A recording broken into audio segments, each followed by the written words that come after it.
Good afternoon, everybody. I hope you're having a great open so far. Good, glad. So happy to have you here. For those of you that I haven't met, my name is Renee Paradise, and I lead the fashion category at eBay, so it's my job to grow our fashion sales on eBay, and obviously there's no way to do that but without everybody in this room.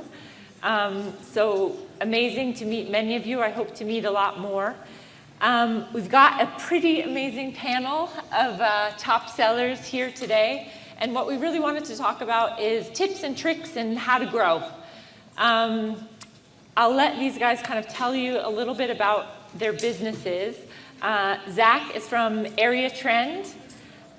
Cindy, your store is called Amazing Taste with the star, and Rich is from Pruzy. So maybe we'll just kick it off. I'd love if you guys could just tell everybody a little bit about your business, how you came to eBay. Cool. I'm Zach from Area Trend. We've been selling on eBay since I think about 2011. We sell watches, handbags, sunglasses, shoes, apparel, and home goods now. A big part of our business growing on eBay has been our category expansion. We used to be strictly watches, and we made a really good pivot and got into more categories, which really opened a lot more doors for us. We got more vendors. We got better profit margins out of those categories, so expanding our categories has been a really big part of our business. In 2017, we were eBay's top fashion seller, so that was a really big honor for us. And we got that by working with our category managers chiefly. They really support us. We're on Skype with them pretty much all day, every day, talking to them. Anything they need, we're there for them. And we're always trying to build our business on eBay by doing any new initiatives they have. So anytime they ask us to try something out, we're pretty much first in line to try it. Awesome. Cindy, tell us about you. So my name's Cindy, and I run Amazing Taste with my husband, who is here somewhere. So I started on eBay 16 years ago, back, when everything was all auctions and all of that, because I had kids that I wanted to stay home with. And so I started selling, like so many people do, the stuff that was around our house. And my business grew and grew and grew, until eventually it was at that moment I was going to need an employee. I was going to need somebody to help me. Someone trustworthy. If I was going to grow. And meanwhile, my husband had the big corporate job, and he hated it. He was never home, never saw our kids. And I said, you know what, quit. And he said, you're crazy. You can't just quit. We have health insurance. I have a 401k plan. That's insane. And so I said, okay, well. So we sat down, and he said, okay, this was in March. He said, okay, if you can make this number by the end of summer on eBay and used clothing sales, I'll quit my job. And I don't think he ever thought I could do it.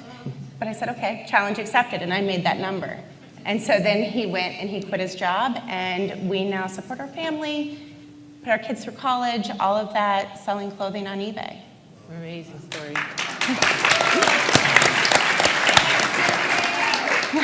Cindy. Rich, tell us about Pruzy. Well, Pruzy is a pretty vertical company. We're growing at a pretty high rate. We sell all name brand product, some of the best brands in the world, and the way we've been improving our business is getting more brands. We're in the outdoor fitness and lifestyle, so it covers a lot of brands, but we do have from the North Face to Columbia to Under Armour, Adidas, Nike, and some of the stuff we've really been expanding is on the fitness, getting some of the great brands like 2XU, Lululemon, Kraft, some brands that aren't as popular but very well known in their own category.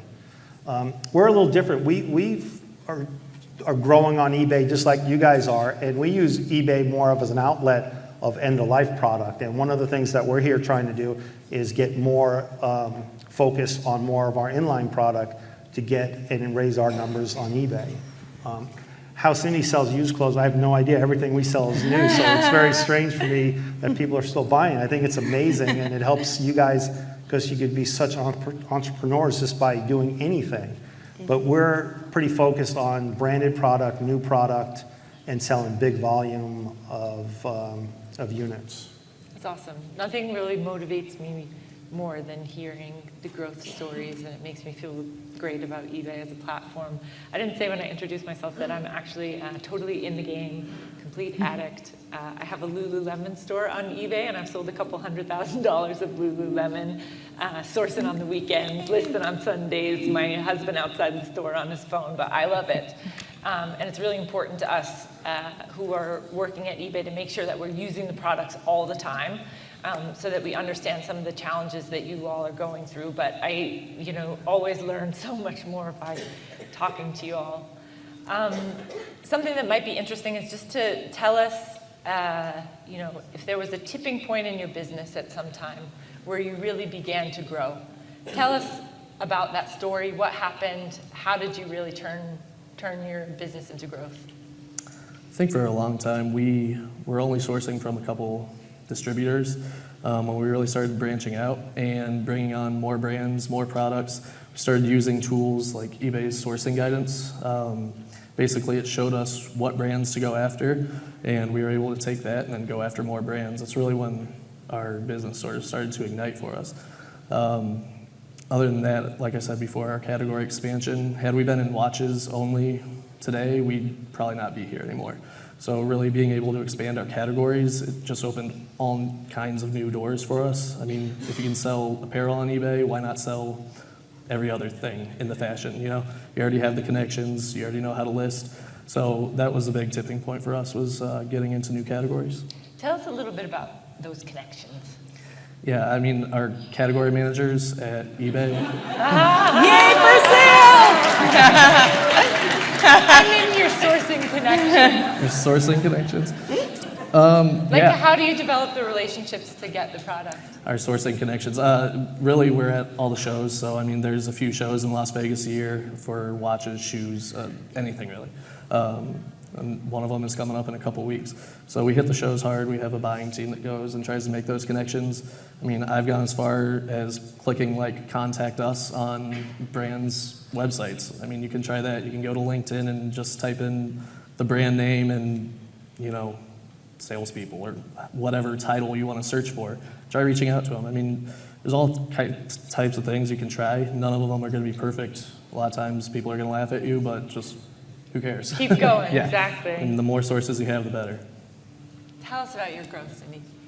So my growth was really that moment when I wanted my husband to be able to quit his job, and so I contacted a business consultant and had him sit with me and really look at my business. And I just said flat out, is this even possible?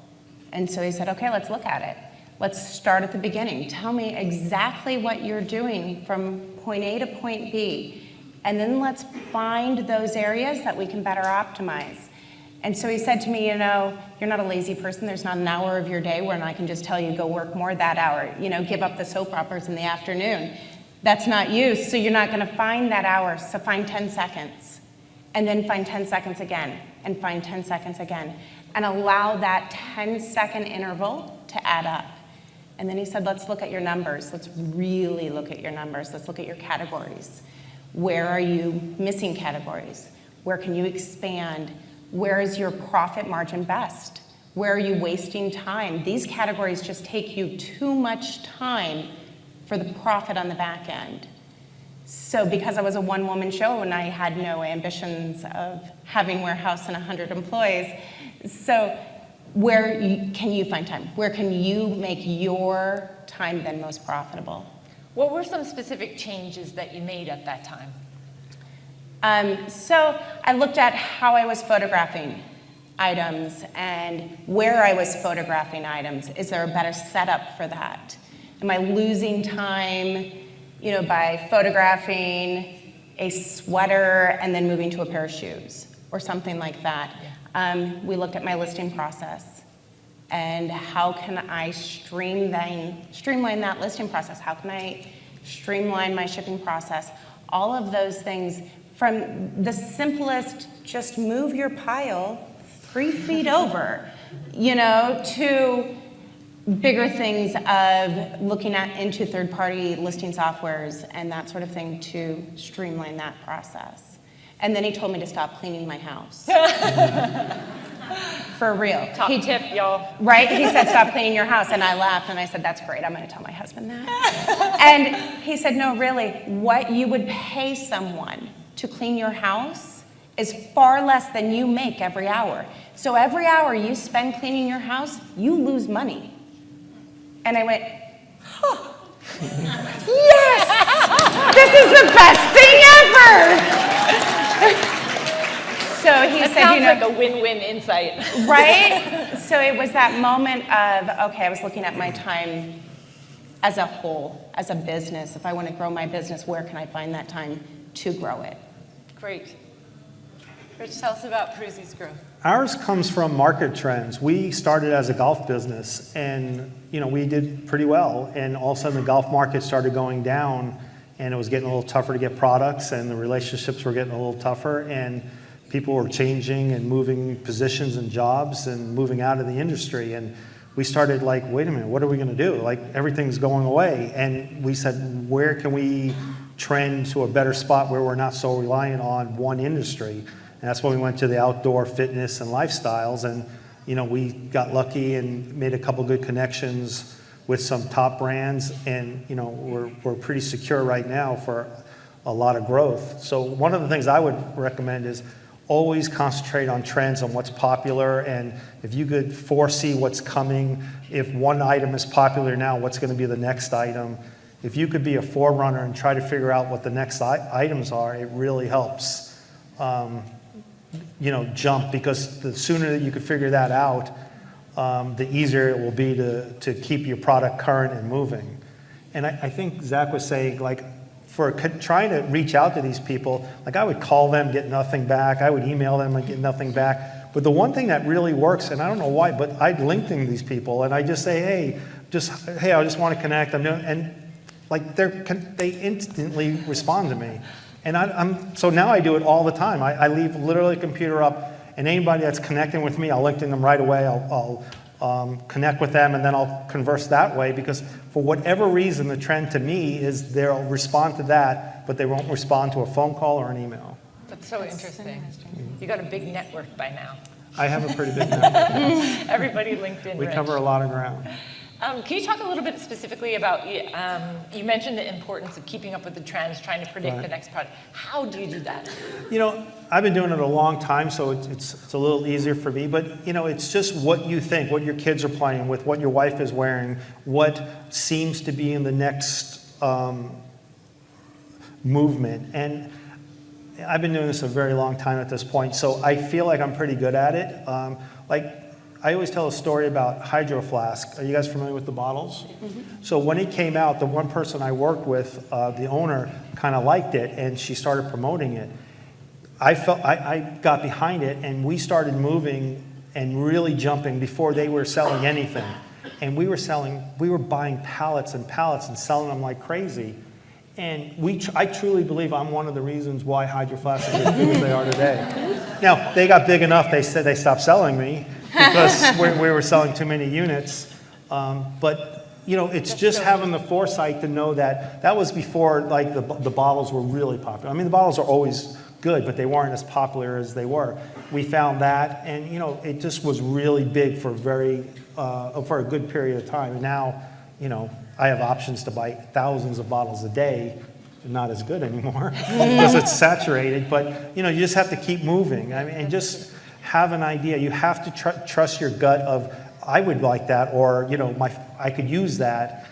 Whether it's a fashion style or a pair of shoes or socks. I mean, I was pretty big on socks when socks were white, and black, and then all of a sudden they started trending with all the different styles from like Stance. And then I started picking and getting a lot of those, and then it started trending really well. Now, a lot of people do it, so I'm off that now. But I'm just always trying to trend ahead. I go to a lot of the shows, so I see what people are marketing. I see what entertainers or athletes are wearing or what they're doing, and it usually has a trend of a life. And I'm a big sports guy, so I see what athletes are wearing or what the kids are playing with, what either basketball or football or baseball. If they're trending with some certain brand, I try to stay with that, because usually a certain brand will then start branching out to other items, and I try to get those other items that aren't very popular in the beginning, and then at least I have them, and then the relationships as they do get popular. That's amazing. I'll know to come to you when I need to know what the next sock to wear is. He's off socks. I'd love to know how marketing plays into your business, whether it be on eBay with stuff like promoted listings, ads, but also how are you marketing to enhance the growth of your business? I think for us, on eBay specifically, promoted listings has been super successful for us. I think we were one of the first adopters of it. We really just go in there and we promote all of our products. We also try to make sure all of our products are on a campaign. I'm sorry, what's the name of it? What am I thinking? Promotion manager? Promotion manager. All of your items should be on one, even if it's just like for free shipping or something. Some type of call out where they can get to the rest of the items in your store. I think that's been a really successful thing for us on eBay. Our social media is run by our marketing team. They have bi-weekly photo shoots, and they aren't going out and like getting models, but what they're doing is they're just going out and they're taking interesting photos and creating good content. I mean, content's always king, and you guys probably hear that all the time now. The other thing you can do on eBay is building your email list, building your subscriber list, and then kind of blasting them out if they opt into your campaigns. So we use that as well to let them know about when we have new sales running, things like that. Shipping inserts are another great marketing instrument to use. So every outbound package, you should be calling them back to your eBay store or your website, something, to say, hey, here's a $10 off coupon or 5% off, something like that, so that they know you have a website, they know you're listing more, and they can get back to your site and find your stuff, create the loyal customer. Other than that, I mean, I talked to eBay partnerships yesterday, which I thought was really cool. It's a new initiative that I just found out about, but basically you can be an affiliate for your own eBay store and get some of your fees back, which is just like incredible. Why wouldn't you do it? So, plug your products on eBay. If you get a sale, you're getting a kickback on your own sale. So, I mean, pretty much win-win there. So I think that's a really cool one we're going to try. It's definitely a win-win for us too. I don't know if folks have noticed, we're investing more in marketing around fashion on eBay, which is really good news for all of us. Traditionally, we haven't done so many kind of category-specific marketing campaigns. So you might have seen there's been a couple commercial spots already this year. Our Instagram handle at eBay Fashion, we're trying to put more into that. And partnerships is a really important part of that because, okay, eBay Fashion, it's got 15,000 followers, we're growing it. But the real power of this is getting all the influencers in this room and out of this room kind of engaged in promoting their products on eBay. And as you say, we try to make the financial incentive compelling, but it's to all of our advantage. So definitely something to check out if you haven't been doing that. Yeah, definitely. Cindy, talk to us. So I use a lot of social media. Yeah. We do a lot of social media. We're a little bit different. We're not building a brand. Yep. We have an individual item that we're selling. So I always say, for us, social media is like a Tupperware party. It's always, we've all been to that party that your neighbor's throwing, somebody's joined something, they want to sell you lipstick, whatever, and you go and you buy it because you like them. It's not the best product, it's not the best price, you don't care. You're supporting somebody. And eBay sellers, this is just a tremendous community. And they really come together to support one another. And so when I know when I buy something, I would much rather buy it from somebody that I know and support somebody that I have a relationship with than just to buy it off of some big box store. So we do a lot of social media, but we also utilize promoted listings. I've been in the eBay affiliate program for a long time. I have that affiliate link going on multiple different sites. Everybody should do that. Like, you don't have to be, a big kid to do that. Zach. You don't have to be a Zach. You can just be a little guy and absolutely do that. And it does add up. Yeah. So we do that. We do promotions. Anytime eBay gives us a new tool, I understand that eBay didn't create that tool just for fun because you guys were bored one afternoon. So if you guys have taken the time and the money to create it, it's because it converts sales. That's right. And so if you guys are saying it converts sales, I'm going to believe you and I'm going to utilize that. Yeah, it's interesting. I've talked to a lot of people who are concerned about the impressions in their store, just wanting to be elevated in search. And a lot of these tools are really the solution to that. I mean, it's not a black box in a way. Like the things that will help, the more impressions you get, the more impressions you will get. It's kind of like a momentum game. And to get the catalyst going, things like promoted listings, things like using Promotions Manager, and also just making sure that your store is fresh. By that I mean you've got new items and there's not things sitting in the store that have been there for a long time without any kind of markdown. I've seen some sellers be super successful at just getting diligent in that markdown schedule. So whether you're going to go, 10% on week 3, 20% on week 4, 30% on week 5, and then auction, just making sure that you've got a system in place that works for, the monetization that you're going for can really help elevate how many people are seeing your listings. The other thing that's really interesting about social is that we are launching a product to help you get discounts on your fees if somebody from your social network is the person that buys the item. So it's a little bit like, it's a bit of a richer form of the eBay Partnerships affiliate program to encourage everybody to be sharing their items through their own social networks. Awesome. So Yes. that's been in the works for a long time. Yes. So definitely check that out. Tell us about. On the eBay side, we do everything that they want. I mean, we do the free shipping, we do the collections, we do the promotions manager. We try to do everything. I do believe the more that you accommodate what they're asking, the search is better. I've been on eBay a long time trying to figure out how I can improve our search. I think it's just the easiest way. Sometimes I think if you're a small business owner and you're saying free shipping, it's always challenging because it does eat into your profits. But I think if you just, give yourself, support it, understand why you're doing it, increase the price of the item to make up for it, it does help. On the social media side, since we're so hard on trying to brand our own product to get the customers to understand you're buying from a secure, good seller, we do a lot of promotion of just on our name, Pruzy. So you'll see a lot of videos, a lot of stuff just internally. You'll see them interviewing people. We're trying to make it more friendly user, that you see the people that you buy from, and really trying to make it. Our team is pretty good. Our media team has been really creative on trying just to do more goofy stuff with the employees and asking questions and just talking about your favorite items, so people feel a little more at ease buying from us. Since our goals are pretty big, so we strive to sell a lot of product on a daily basis. And we're starting to do a lot better on eBay, so we're excited about that. I'm excited about that too. One of the hot topics has been sourcing. As people seek to grow, they're trying to get better, different, more diversified sources for their inventory. I'd love if you could share any tips on that side. Yeah, I think I already really shared it. Hit the shows. That's the probably shows. the best place. They're there to sell. So, I mean, not everyone's going to sell to you. Don't be deterred. Don't get dejected and stop trying. Like, not everyone's going to say yes, but just keep reaching out. Talk to as many people as you can. I mean, there's probably people in the audience that have access to goods that you want that might be willing to trade with you. So talk to people here too. Talk to me and Rich and Cindy. Yeah. I need Rich's Lululemon source. I didn't know for real. about that. But yeah, like Rich and I were saying, LinkedIn seems to be really good. I make a lot of connections on there just saying like, hey, can we trade?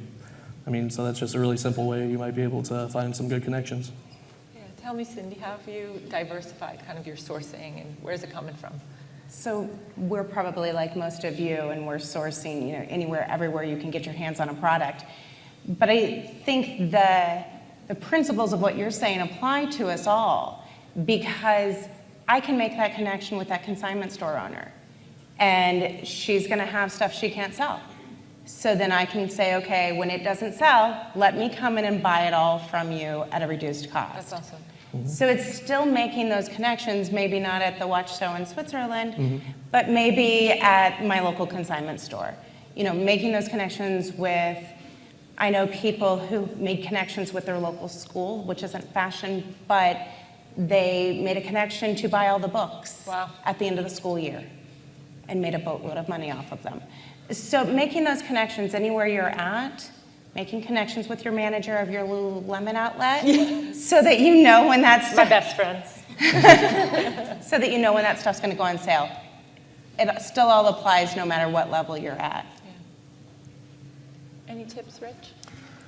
Well, sourcing is always the most difficult thing. I think it's the one item here that based on how much money we all going to make. So to me, like, I know we're top tips for fashion, but this could be a sourcing conference, and I would think there'd be triple the amount of people here because that's how we all survive. The better we source, the better we can sell, the more profit we can make. So, my whole deal on sourcing is relationship based. I believe the better the relationships I have, the more I friend people, the more we have in common, the easier it is for me to connect to get the buy that I want. So I think Cindy made an example. If you're buying from a store, I would just be in that store. I would talk to that person all the time because you never know when the item you're going to want becomes available or the lot. We buy in different fashions, different ways. I buy truckloads. I like to buy truckloads 10 times a day opposed to once a day. But I just think it's relationships. And I think however you're buying it now, just make that relationship stronger and stronger because that's, at the end of the day, how you're going to get your product. There's many different ways on the sourcing side. It's so difficult to talk about sourcing because obviously direct is a great way, but I struggle with buying direct. You guys could try doing direct, but a lot of times they want you to have a store, like literally a brick and mortar before they'll even talk to you. We buy through distributors, we buy through closeout stores going out of business. We're very, connected to a point where I'm willing to talk and buy from anybody. This morning we had someone from Customs talk, and I'm like, oh my God, I would love to have that connection. Talking from Customs of all the product they seized. I would love to get that. They have to do something with that product. So to me, that would be somebody I would strive hard to learn that connection and try to figure it out because that would be a gem in my mind. But it's very hard to get to. And so every day is a different day of the connection I get and who I talk to and where I could get product. And even looking at each other, we all buy, we all sell. And I think the best solution is just talking to other eBay people. Just Zach and I talking, I'm sure we're going to connect pretty well and share a lot of opportunities that will help not only us, but other people like yourselves. So, I think we could really connect and do a lot. I'm going to strive for the next eBay Live is to talk about sourcing. I would love to be up here sourcing and sharing ways to buy product and who to buy product from and how to do it. That's awesome. You guys are such experts on it. I find it really inspiring. I need to expand beyond the Lululemon. I want to leave plenty of time for your questions. There's a mic just there. Anybody have some questions for the sellers? I just have a real quick question. I'm Marianne Ramadal from Boston, Mass. I've been selling for about 1.5 years, seriously. Great. I'm a stay-at-home mom, and so I'm trying to, I cannot afford childcare in Boston, so I can't have a normal job, so this is how I ended up working with eBay. But some of the products that I sell are very small bows, accessories like that, and I'm trying my hardest to adhere to all the best practices, which is free shipping. You all mentioned that. I just can't do free shipping on some of those smaller items. Do you have any recommendations? Should I just charge $2 for shipping or something slower than a typical rate, or what would you do? I guess it's more for, what would any of you do in that situation, I guess? So personally, I would reduce your shipping cost below what it actually is, so you're still giving your buyer a discount. Okay. But you're not eating the entire cost then, and then run some sort of a promotion. Maybe if they buy a shirt, they get a bow for free, or they buy 2 bows, they get free shipping, that sort of thing. Try to build your cart size. I think that's great advice. Instead of just trying to sell that one bow, focus on increasing that cart size. And don't think that your buyer will only buy bows. Yeah, that's it. Right now, I have buy 3, get 1 free, that sort of stuff, but I'm still really struggling because I see so many people doing free shipping, so thank you for that. Yeah. I'll try to Try some incorporate different that. things. I think another thing that I really geek out on is running tests in my store. Yes. Yeah. So it's been really interesting actually because the free shipping is important at some price point in some categories, and then in other categories it doesn't actually seem that important. So I would definitely encourage you to like run the side-by-side test Sure. to see what might be working. Okay, thank you very much. Appreciate it. Hi, this question is for when you go to a trade show to buy things like ASD, and you want to buy the teddy bear, or we'll say pajamas, and you ask them the price, and they say, oh, $8. Do you guys pay $8, or do you negotiate with them? Negotiate, for sure. I would Okay. never I pay. didn't- I would never pay $8. We would never pay anything that they listed. So we buy big enough that we could buy to the discount. So Yeah. I could say, one is $8. I want to buy 10,000. Okay. So usually I could shift their day completely by just me coming in the booth. That's how we would do it. But the ASD show is kind of a funky show at some point. I mean, I think it's coming here next week, so I'm sure you guys are all going to What's be the there. best show to go to? For I think the apparel? ASD is a good show. It's very diverse. The ASD is very diverse. I think it starts Sunday, doesn't it? Okay, thank you. I would probably never pay the price. I mean, I don't know what kind of quantities or what you want to buy, but I would think they would always negotiate at some level. And there's a lot of vendors at that ASD show, Sure. so Thank you. there's a lot to go over. Hi, I'm Emily Trader Mom on eBay, and it's kind of a technical question. Do you photograph using the eBay app, or do you have a third-party lister? And related to that, a question on the app is there's another large fashion site that starts with P and ends with K. Yes, And I got you. when you use them to list your item, it saves the images. And on eBay, it doesn't. And if you go in, even though I have a third-party app so I can list it, it'll pull it into the app and I can manipulate the photo a little bit. If I really want to redo something, I have to redo everything. And I'm wondering if eBay has thought about being able to save those images so it'll save a little bit of time in the fixing part of it. And again, the question being, do you use the app for listing? Do you want to talk about the photos and I can talk about the app? Yeah, sure. We do not use the app because we're taking stuff on a kind of high-powered camera, like a Canon. Next session here, I think, is the photo one, though, so that might be a really good question for that, too. But yeah, we do not use the app for it. I don't know, do you use the app? We No. don't use it. Yeah, so all of our stuff is going through the feed, so yeah, never use the app for that. Yeah, and something that we're constantly talking about is basically how to help you sell faster, and there's a couple of parts to that. One is your question about basically if you have a listing and you acquire that item again, you just want to relist, but the listing is old. I find that super annoying too, that you have to redo the photos. Similar to that, we want to make it easy if you buy something on eBay to resell it. Like there's not a lot of reason why you shouldn't just be able to take a bought item and turn that into a listing. So those are things that we're working on all the time, and definitely recognize that like competitively it's just not up to snuff. But I don't know that I have a better answer than yes, we're working on it. Thank you. Any other questions? Yeah, go please. Ours is Proozy Outlet.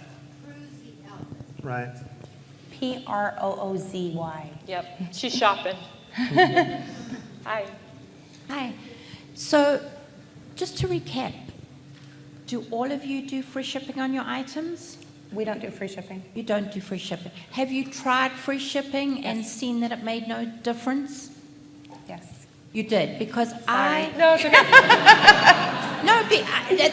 because they're always pushing for that, and I sell jewelry, and it's obviously not clothing, but it's still fashion. Yes. And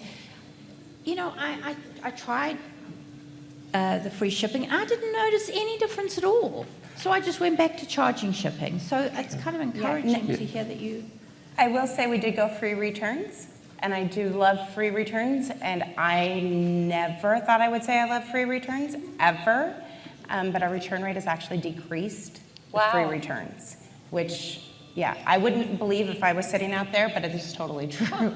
Yeah, So. I think free shipping, it's going to depend on your category a lot and the competitiveness of the style that you're That's carrying. right. Yeah, I think that's fair. Because if it's a differentiator, if you're carrying the same product as someone else and you have free shipping and they don't at the same price, they're going to choose the free shipping one. So we do go free shipping. We see a slightly better conversion rate. I actually have two questions. The first one is, from a fashion standpoint, what do you guys use as far as your pricing format? Do you start here and then if it doesn't sell in a week, you go down? Or how do you manage that? Do you do a week and then at that point you do a sale and then how do you progress to maybe getting to an auction? I mean, what is a reasonable point where you will either take a loss or put it to auction and let it go, or? We use a pricing algorithm, so I mean, we try to start it as high as possible, as high as we think it will Pricing sell. algorithm, can you? Yeah. So basically, it's based on the competitive online low. So we're scraping prices all day, every day from all the sites because we want to be the online low for every product we sell.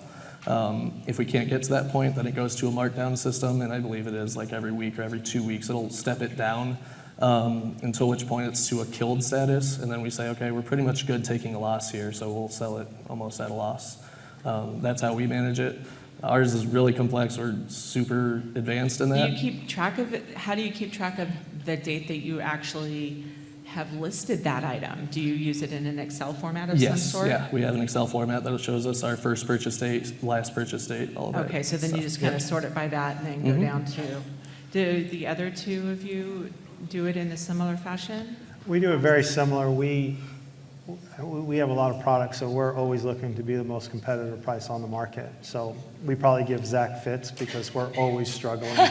We're always going to be the lowest price. These two guys are head to head all day long. And ours is totally different because we have one-of-a-kind items. Right. Now, do you do used clothing? I'm sorry. Yes. So we do both, but yes. So if I source something that's a really high-end Canada Goose jacket right now, I don't care about beating his price today because I'm willing to hold that specific item until it's in season. But if I've got something that is in season now, then I want to move it faster, so my pricing strategy is going to differentiate like that. If you're looking for a way to know, okay, when did I originally list this, or what was my original buy-in, your custom SKU box on your listing right on eBay is a great place to utilize, come up with a formula there. Oh, and then you just sort it and for your price and your original listing date there. Okay, and then, thank you, you guys. My second question, it's kind of a more of an eBay question, and I could be talking totally out of turn here, but I had heard something about easy pricing. Have you heard of that? Or No, I haven't. it was something that was floating around Instagram about them lowering the price? I think that there is a feature in beta that does help you lower the price. I'm sorry, I'm no expert. Oh, on so that. it's a beta, and Yes. then, okay, because I just wanted to make sure that that's not something they're gonna put on someone's listing, and then you have to take off? Oh, no way. Whether No, it would be no, something no. they're going to. It's an opt-in. It's an opt-in? Yep. Okay, so it's still in beta, but, okay, I just wanted to ask but you no about risk that your price is going to go down without you knowing about it, no. Well, I wasn't sure whether if you went in and you put a listing on, if it's, sometimes, things are there already, and I wanted to make sure you wouldn't have to mark it off. No. In order to make sure that doesn't happen. Because Good question. I'm with you, some things are worth waiting a time period and some things aren't. So, okay. All right, thank you. Yeah. Hi, my question is like twofold. One is for the larger brands, a lot of them don't want online sellers, specifically with the small company in Seattle. So how do you manage that in terms of allowing, getting them to allow you to sell online in an official way? And then the map pricing problem. Yeah, we don't observe map pricing, and we don't care what the brands think, really, is the honest answer.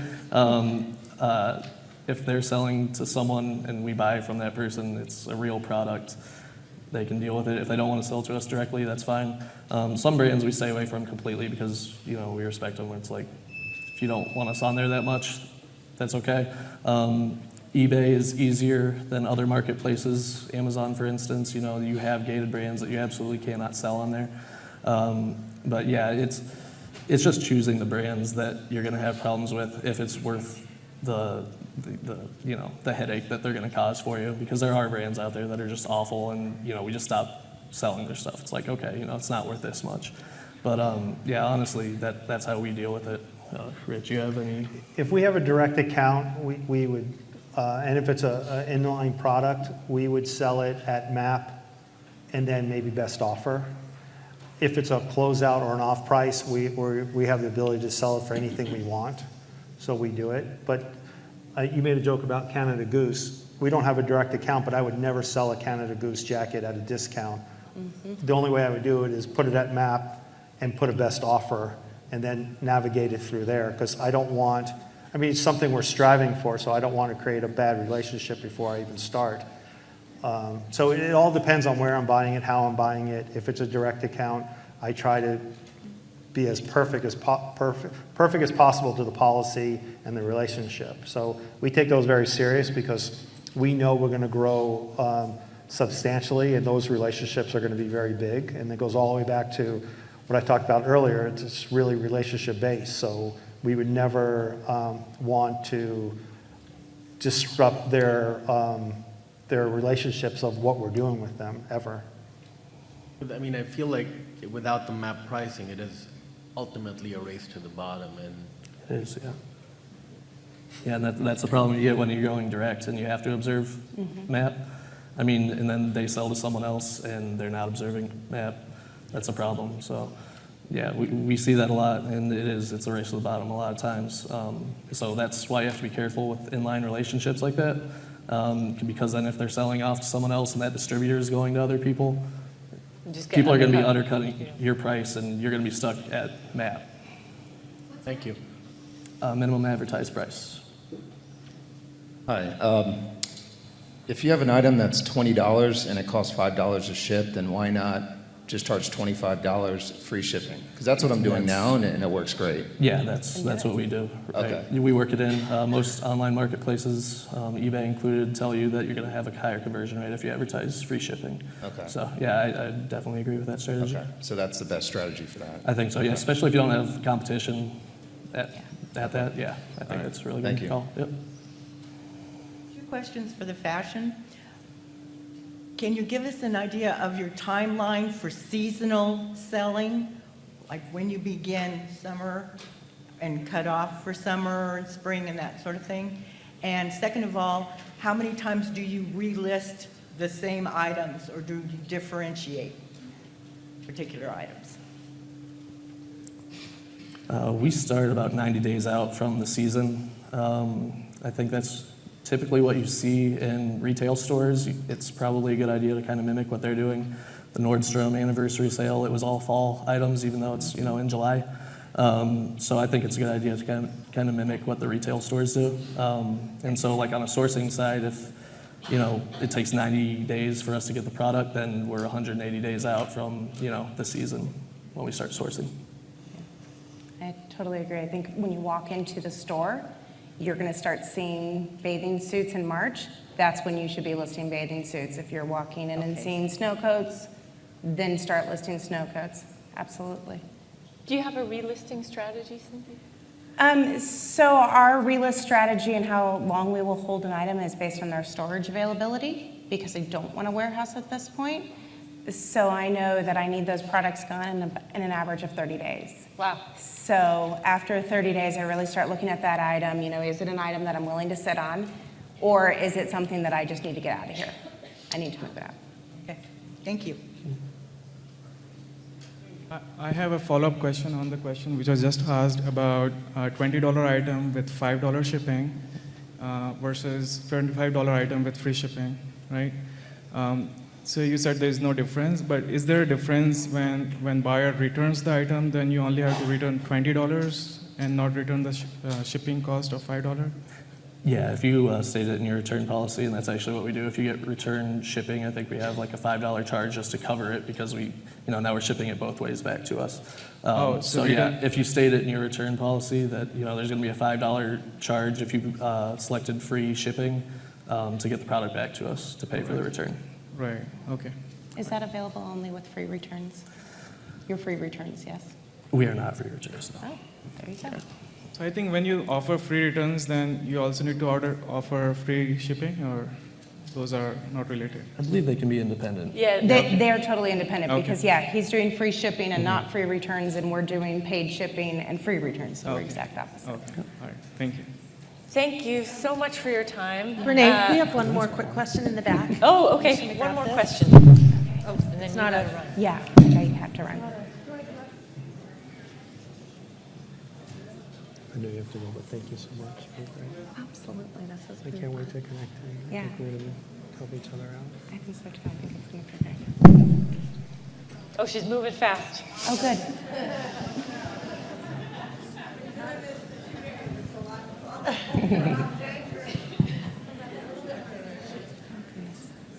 Okay.